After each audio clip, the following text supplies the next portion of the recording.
Jody Santamaria na-cancel ang imbitasyon sa party ni Mr. M, mas pinaboran si Claudine Barreto.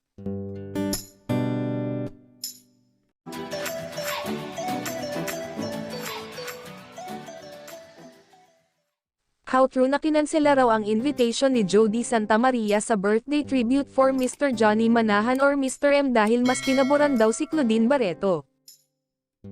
Imbatado umano si Jody sa surprise party ni Mr. M subalit binawi ang imbitasyon dahil kay Claudine. Ito'y dinaluhan ng mga naging anak-anakan ni Mr. M sa naturang talent management arm ng ABS-CBN.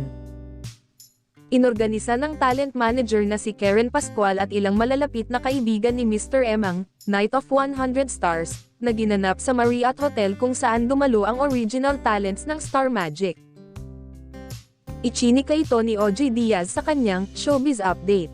"Heto may nakarating na balita sa akin, narinig ko lang naman to," pabiting sabi ni OG.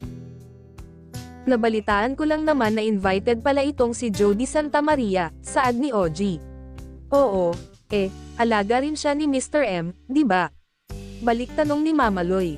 "Oo, pero ang nakarating sa akin, kin-cancel, dinis-invite," sagot naman ni OG. Dagdag pa niya, in-invite biglang kin-cancel yung imbitasyon kasi daw mas parang pinaboran yung presensya ni Claudine Barreto who happens to be the one of the pioneers na anak-anakan ni Mr. M para daw hindi na mag-clash doon sa loob. Patuloy pa niya, kasi nga may issue sila hindi ba? Medyo awkward daw yung moment na yon. Nilinaw naman ni OG na hindi si Claudine ang nagpa-cancel ng invitation para kay Jody. Saad niya, yung nag-organize nito ang nag-decide na hindi muna pagkitain si Jody at si Claudine. Matatandaang sa isang panayam ay nagsalita pa si Claudine na hindi raw magandang influence kay Raymart ang kasalukuyang relasyon nito na bagamat hindi pinangalanan ay si Jody lang naman ang napapabalitang karelasyon ngayon ng aktor. Dagdag ni OG, kasi baka raw awkward yung moment pag nagkita, na yun baka raw magkatinginan pa yung ibang artistang naruroon.